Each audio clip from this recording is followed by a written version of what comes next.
નમસ્કાર મિત્રો, પેરના ન્યૂઝમાં આપનું સ્વાગત છે। આજ રોજ એયુ સ્મોલ ફાઇનાન્સ બેંક દ્વારા નિઃશુલ્ક હેલ્થ ચેકઅપનું કેમ્પનું આયોજન કરવામાં આવ્યું હતું। દેશની સૌથી મોટી small finance bank AU small finance bank દ્વારા સામાજિક જવાબદારીના ભાગરૂપે ગુજરાતની મોડાસા, શામળાજી, ધનસુરા, બાયડ, સાઠંબા, માલપુર, દહેગામ, કીટવાસ, કુવા, મહેમદાવાદ, ઉમરેઠ અને વાસદની શાખાની આજુબાજુના ગામોમાં વર્ષ 2024માં 50 નિઃશુલ્ક હેલ્થ ચેકઅપનો કેમ્પનું આયોજન કરવામાં આવ્યું હતું, જેમાં 3200થી વધુ ગામજનોએ anaemia, blood pressure, sugar level તેમજ અન્ય બીમારીઓની તપાસ, તેનું નિદાન અને જરૂરી દવાઓ આપવામાં આવી હતી।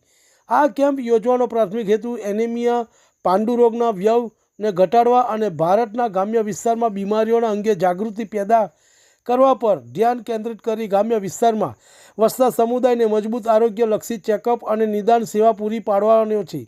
તેમજ કેમ્પમાં એનિમિયા દર્દીને 30 દિવસની નિઃશુલ્ક દવા પણ પૂરી પાડવામાં આવશે। વર્તમાન નાણાકીય વર્ષ અત્યાર સુધી એયુ સ્મોલ ફાઇનાન્સ બેંક દ્વારા ભારતના વિવિધ રાજ્યો ગુજરાત, રાજસ્થાન, ઉત્તર પ્રદેશ, બિહાર, ઓડિશા, મધ્યપ્રદેશ, મહારાષ્ટ્ર, તેલંગાણા, આંધ્રપ્રદેશ, કર્ણાટક, છત્તીસગઢમાં 500થી વધુ મેડિકલ કેમ્પનું આયોજન સંપૂર્ણ કરાયું છે, જેમાં લાભ 34,000થી વધુ ગ્રામીણ લાભાર્થીઓએ પ્રાપ્ત થયો। આ સમગ્ર વર્ષ દરમિયાન દેશના વિવિધ સભ્યો કુલ 1100 હેલ્થ ચેકઅપ હાથ ધરવામાં આવશે, જેથી ગ્રામીણ ક્ષેત્રોમાં જરૂરિયાતમંદ લોકોને પ્રાથમિક આરોગ્યલક્ષી સુવિધાઓ પ્રાપ્ત કરી શકાય છે। તમને અમારા સમાચાર પસંદ આવ્યા હોય તો લાઇક, શેર, બેલ